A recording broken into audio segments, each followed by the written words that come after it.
Hey Ryan, it's Miss Hall here. Alright, so we have like terms and we have unlike terms. Basically, a like term is going to have the same variables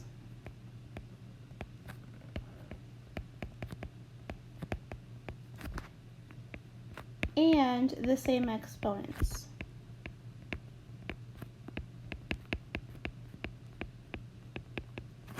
Unlike terms will not have the same variables and they will not have they will not have the same variables and they will not have the same exponents. So basically, if we're on, let me see what your assignment was really quick.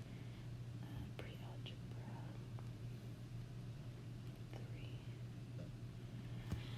3. Alright, so for number 1 on page 115, for number 1 you have 3y and you have 3y. The number before the variables, when it comes to like terms and unlike terms, they do not matter. You want to look at just the variables and the exponents. So in this case, you have a y to the first term. If there's no if there's no exponent, it's an automatic 1. And in this one, you have y also to the first power. So you have y to the first power, y to the first power. Are they the same thing? Then yes, they are like terms.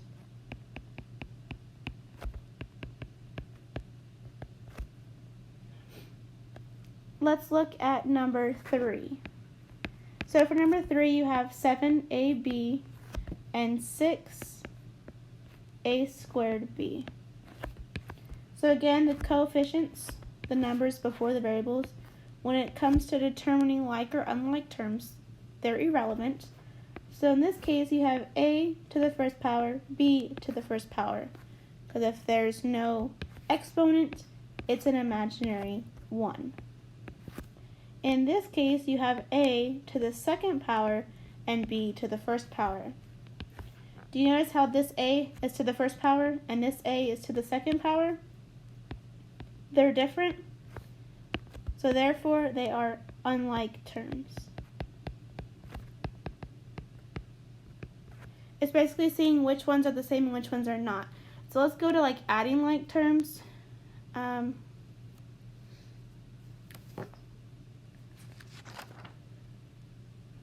Actually, let's keep going a little more. Let's look at number 7. So the directions for number 7, it tells you to write a like term for each term given. So they give you 12g to the second power. So you want to focus on the fact that it has g to the second power. To write a like term, your term needs to have g to the second power, but the number before the variable, again, doesn't matter. So you can pretty much pick whatever number you want. Let's just say 7. You can plug in any number there. That's a like term. So is 6g squared. So is 5g squared. As long as they all have a g squared, they're going to be like terms. Now, if I said 7g to the third power, that would not be a like term because the 3 and the 2 do not match. Does that help make a little bit more sense? So like terms have to have the same variables, the same exponents, but the numbers before the variables, which are called coefficients, those are the only things that can be different. Okay? So let's look at number 17. So for number 17, it gives you 11bx plus 19bx. When you add like terms, your variables will just drop down. So this will just go down. It will remain the same. And then you'll add your coefficient. Again, the coefficient is the number before the letter. So we have 11 plus 19. What's 11 plus 19? 30. So you'd have 30bx. And let's look at number 19. Number 19, they give you 6.5 a squared b and 3.8 a squared b. Don't forget to have your decimals lined up when you have decimals and adding. So your a squared b is just going to come straight down. So I have a squared b. Now we have 8 plus 5. 8 plus 5 is 13. 6 plus 1 plus 3 is 10. And then your decimal just goes down as well. So you have 10.3a squared b. And one more example. Let's look at number 25. Actually 23.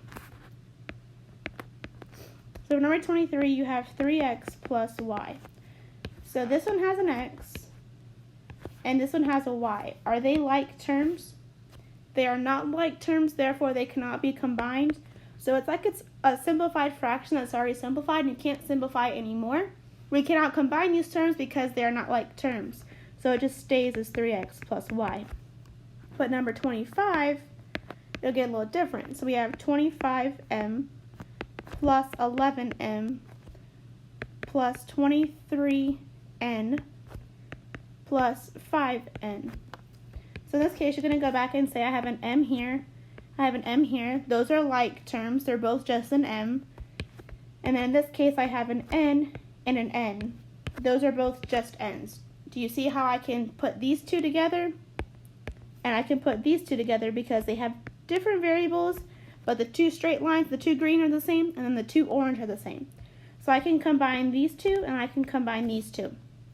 So it's 25 plus 11, 36, and you keep your variable the same, so it will still stay in m. And then I will keep my plus sign here. And then 23 plus 5 is 28. What variable do you think goes behind it? N. My variable will stay the same. So it's simplifying when you can. When you can't, it just remains the same. It's kind of like fractions. When you try to simplify a fraction, if it's already simplified, you can't simplify it anymore. So just try to think of it that way. I hope this helps. Subtracting goes the exact same way. Let me see if there's any negatives in your problems. Yeah, no, you shouldn't have any negatives, so you should be good, I think. If a variable, if you did coefficients and it was like, just an example, if you had 2x minus 3x, again, your x's would stay the same, so you'd still have an x, and 2 minus 3 is negative 1. So know that you can have negative numbers like that, but I don't see any right now in your book, so you should be good. But just in case it comes up, know that that is a thing, and it can be negative. But yeah, I hope that helps. Let me know if there's anything else that I can do to help you out.